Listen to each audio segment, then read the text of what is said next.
샬롬, 우리 주님의 길, 그 십자가의 길을 따라가는 기도하는 둘째 날입니다.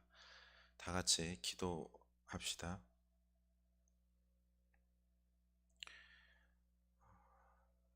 그 첫째가 나와 이르되 주인이여 당신의 한 문화로 열 문화를 남겼나이다. 주인이 이르되 잘하였다 착한 종이여 내가 지극히 작은 것에 충성하였으니 열 고을 권세를 차지하라.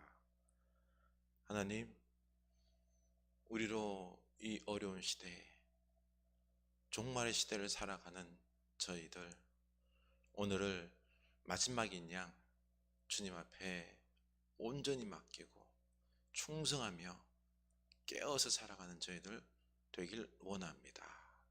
하나님, 우리는 욕심이 너무 많습니다. 이 세상의 것을 너무 사랑하며 그것에 눈이 어두워져 있습니다. 영원한 것을 우리는 잃어버렸습니다. 주여, 우리가 종말론적으로 깨어있지 못하고 우리의 생명이 영원할 것이라, 내일도 모레도 우리에게 있을 것이라 생각하는 그 어리석음 속에서 우리가 살아가기 때문에 그런 줄로 아오니, 주여, 주님께서 말씀하신 그 종말의 때 오늘을 마지막인 것처럼 충성하여 깨어서 기름을 준비하며 살아가는 열처녀와 그리고 문화를 남기는 충성된 종들 다 되게 하여 주시옵소서. 예수 그리스도 이름으로 기도합니다. 아멘. 우리 찬양합시다.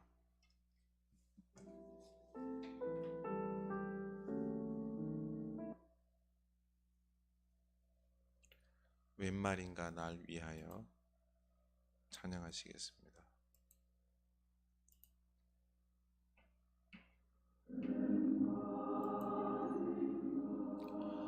날 위하여 주 돌아가셨나. 왜 늘 내 같은 날 위해 주의 받으셨나.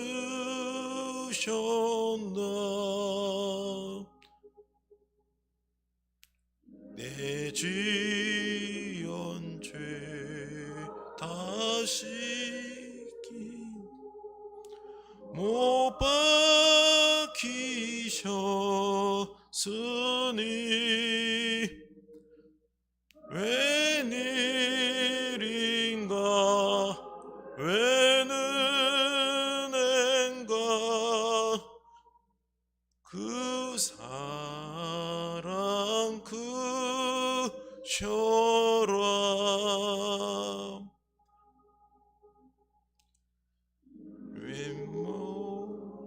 윗모도 눈물로서 못 갚을 줄 알아.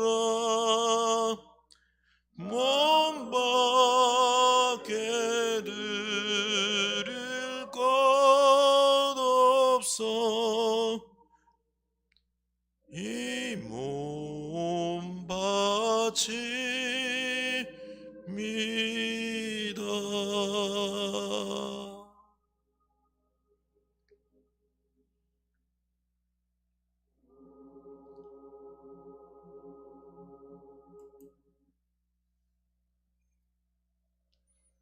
우리 하나님 말씀 보도록 하겠습니다. 하나님 말씀은 누가복음입니다. 21장 5절에서 11절입니다. 누가복음 21장 5절에서 11절입니다. 함께 봉독합니다. 어떤 사람들이 성전을 가리켜 그 아름다운 돌과 헌물로 꾸민 것을 말하며 예수께서 이르시되 너희 보는 이것들이 날이 이르면 돌 하나도 돌 위에 남지 않고 다 무너뜨려 지리라. 그들이 물어 이르되 선생님이여 그러면 어느 때에 이런 일이 있겠사오며 이런 일이 일어나려 할 때에 무슨 징조가 있사오리까? 이르시되 미혹을 받지 않도록 주의하라. 많은 사람이 내 이름으로 와서 이르되 내가 그라하며 때가 가까이 왔다 하겠으나 그들을 따르지 말라. 난리와 소요의 소문을 들을 때에 두려워하지 말라. 이 일이 먼저 있어야 돼 끝은 곧 되지 아니하리라.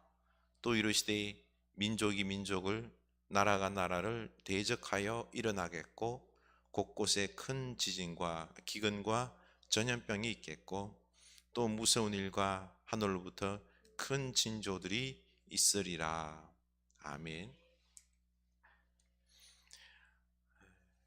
과부의 가산을 삼키는 종교 지도자들은 과부가 생활비 전부를 성전에 내도록 했으며 그녀의 믿음을 칭찬할지는 모르겠지만 성전은 어떻게 될까요?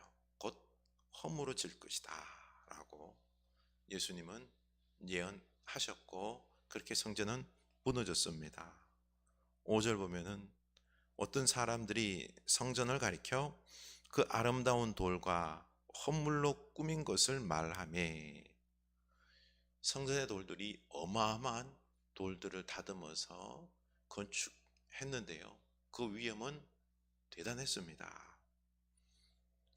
게다가 곳곳에 하나님께 바친 성물들이, 이 아름다운 장식들이 늘어져 있었는데 성전에 오르는 사람들은 이런 성전의 규모와 위용과 아름다운 장식들에 감탄하지 않을 수 없었던 것입니다.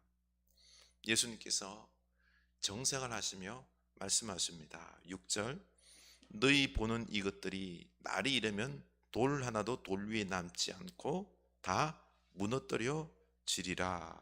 아멘. 예수님은 제자들에게 그 성전의 위용에 감탄하고 있는 그들에게 성전의 심판, 바로 멸망을, 무너짐을 선언하십니다. 주님은 그 성전을 강도의 소굴로 만든 자들이 어떻게 심판받을지에 대해서 보여주고 있는 것입니다. 이스라엘의 죄악이 극도로 악했고 성전과 그 예루살렘 도성이 더럽혀졌기 때문에 예루살렘 성전은 주 70년 로마 군대에 의해서 하나님의 심판으로 파괴가 되죠. 그러나 더 심오한 진리가 있었죠. 바로 예수님은 자기 몸을 내어주심으로 이 옛 성전의 한계를 극복하십니다. 당신의 몸된 교회로 새로운 성전을 세우실 것입니다. 그래서 예루살렘 성전은 이제 필요가 없기 때문에 없애버리는 것입니다. 요한복음 2장 19절에서 이렇게 말씀하시죠. 예수께서 대답하여 이르시되 너희가 이 성전을 헐라 내가 사흘 동안에 일으키리라. 유대인들이 이르되 이 성전은 46년 동안 지었거늘 내가 3일 동안에 일으키겠느냐 하더라. 그러나 예수는 성전된 자기 육체를 가리켜 말씀하신 것이라. 오늘날에도 아주 큰 그리고 최신식으로 지은 예배당을 짓고 자랑스러워하는데 우리가 다시 한번 생각해 봐야 될 것이 주님이 보시면 뭐라 하실까 하는 것입니다. 그 큰 위용 있는 성전, 그것보다 우리의 몸이 아름다운 거룩한 성전인 것입니다. 우리가 영으로 예배하고 우리가 거룩하게 사는 것이 진정 중요한 것입니다. 이번에 코로나로 텅텅 빈 예배당을 보면서 우리는 다시 한번 깨달아야 합니다. 영원히 세워져 있을 것 같은 저 크고 아름다운 예루살렘 성전이 무너진다고 하니 제자들의 얼굴이 심각해지는 것입니다. 제자들은 예수님께서 성전이 완전히 파괴되는 그날이 언제인지, 그리고 그 징조가 어떻게 있을 것인지 묻습니다. 예수님은 성전이 무너지게 될 주후 70년의 그 일에 대해서 말씀하시면서 여기에 세상 마지막 때에 있는 일을 함께 입혀서 종말의 때와 함께 입혀서 말씀하십니다. 불과 40년이 지나지 않아서 유대 전쟁이 발발했고, 그리고 얼마 후 예루살렘에 참혹한 일이 일어나게 되죠. 이 참극을 미리 아신 예수님은 참으로 마음이 아프셨습니다. 이 예루살렘 성전 당대의 참극과 그리고 세상 종말의 참극이 또 있을 것인데, 이것은 이 같은 사건일 수는 없습니다만, 그러나 반드시 이 두 가지를 오늘 말씀에서는 같이 써놨지만은 조금 구분하며 생각할 수 있어야 합니다. 그리고 이 두 사건은 한편으로는 또 같은 의미가 있음도 알아야 됩니다. 같은 의미로는 둘 다 이 예루살렘 성전의 멸망과 죽음, 그리고 또한 이 세상 끝날의 참극은 둘 다 참극이기 때문에 똑같을 것이고요. 또 개인적인 죽음, 종말을 맞이하게 될 것입니다. 또 다른 점은 세상 마지막 종말은 우주론적인 종말, 심판이 임하고 부활의 역사, 새하늘과 새 땅이 이루어지는 부분은 다릅니다. 그런데 세상 끝 우주론적 종말 때나, 그리고 우리가 그냥 살다가 죽을 수 있는 이런 개인적인 종말, 죽음으로 내가 죽음에 주님 품에 가는 것은 다 같은 종말입니다. 다시 말해서 내가 언제 죽을지 모른다는 것이죠. 또 예수님께서 언제 재림하셔서 우주론적인 종말이 임할지 모르는 것은 다 똑같습니다. 그래서 우리는 오늘을 마지막처럼 살아야 된다는 것입니다. 오늘이 내가 세상 종말이 올 수도 있고 내 개인적인 죽음도 올 수 있으니 오늘을 마지막인 것처럼 살아야 되는데, 그런데 우리는 그렇게 생각하지 않습니다. 나는 안 죽을 것 같고, 또 내일이 올 것이라고 생각하고, 우리의 미래가 아직 많이 남았고 영원할 것이라고 생각하고 마지막 종말을 거의 생각을 안 하고 삽니다. 아닙니다.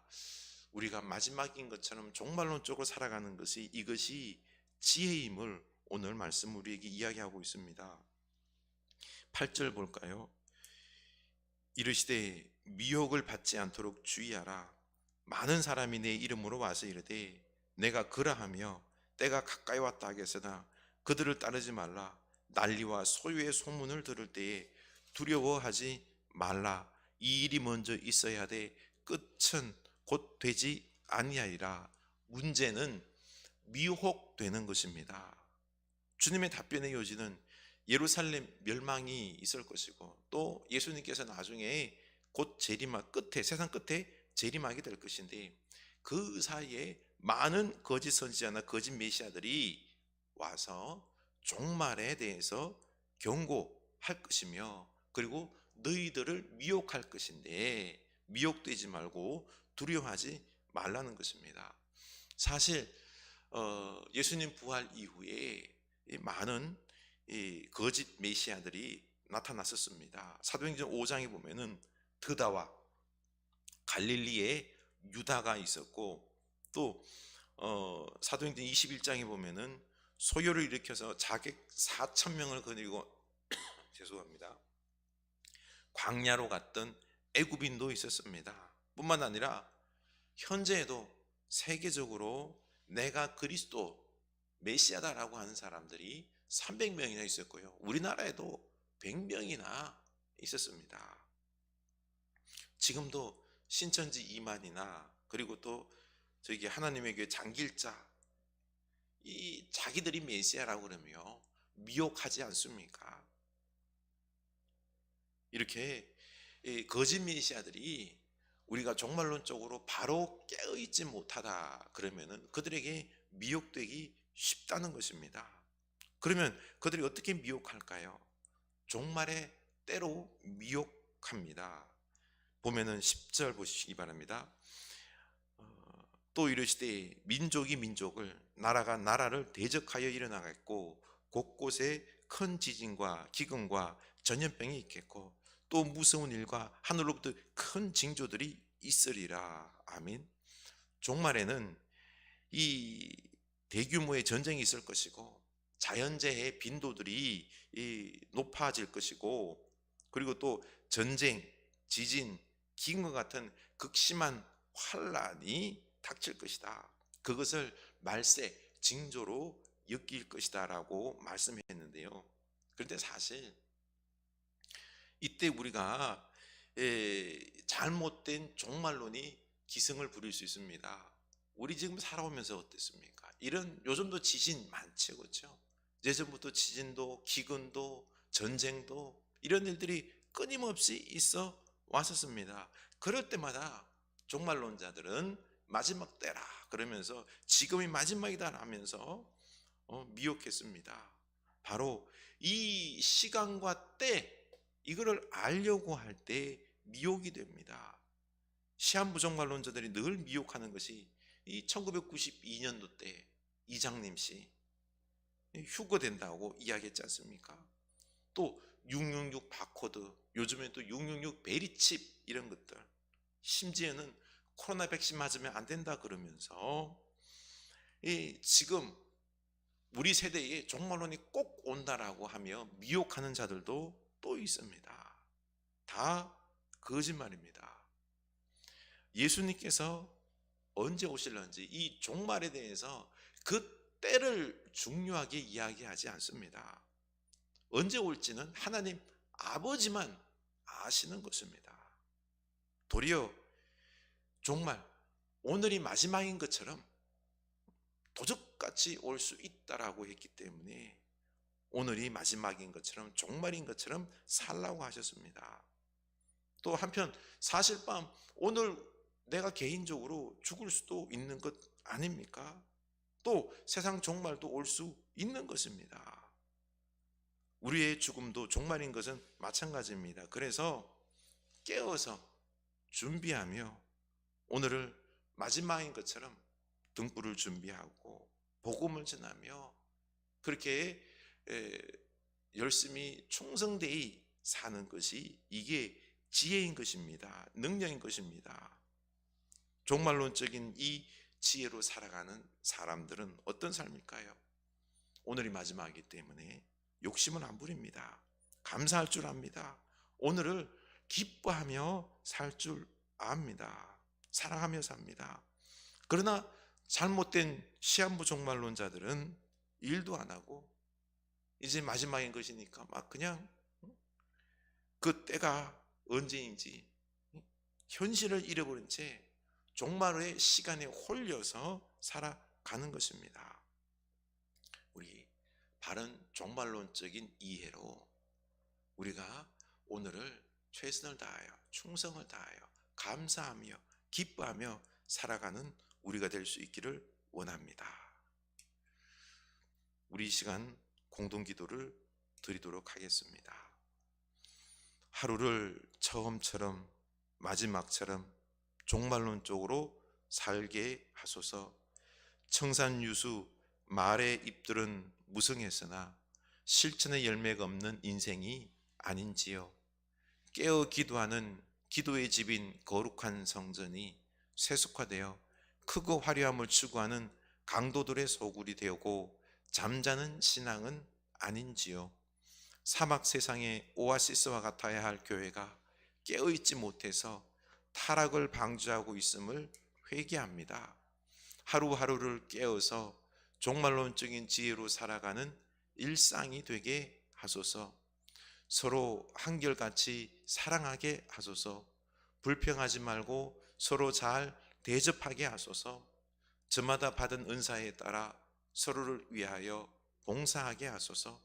시련의 불길이 우리 가운데 일어나더라도 놀라지 말고 오히려 그리스도의 고난에 동참하는 것이니 기뻐하게 하소서. 기도, 사랑, 환대, 봉사, 기쁨의 종말론적 삶의 자세로 살게 하소서. 아멘. 이 시간에는 우리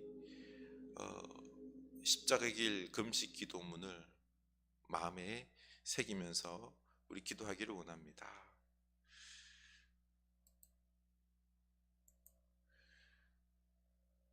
우리 마음을 먼저 나부터 마음을 찢는 회개, 하늘 문이 열리는 회개의 시간이 되게 하소서. 내 죄를 깨닫는 은혜, 사죄의 은혜, 회복해 하시는 은혜를 누리게 하소서. 모든 성도들이 십자가의 길에서 주님을 만나 부활의 기쁨과 영광을 누리게 하소서. 그리고 이 주간 기도를 통해서 나와 가정, 교회, 한국교회, 나라와 열방이 살아나게 하소서. 그리고 이번 시간은 성도를 위한 중보 기도를 하겠습니다. 장건선 금성 권사님을 위해서, 김현정 권사님을 위해서, 그리고 저희 가정을 위해서 우리 기도해 주시기 바랍니다. 우리 다 같이 기도합시다.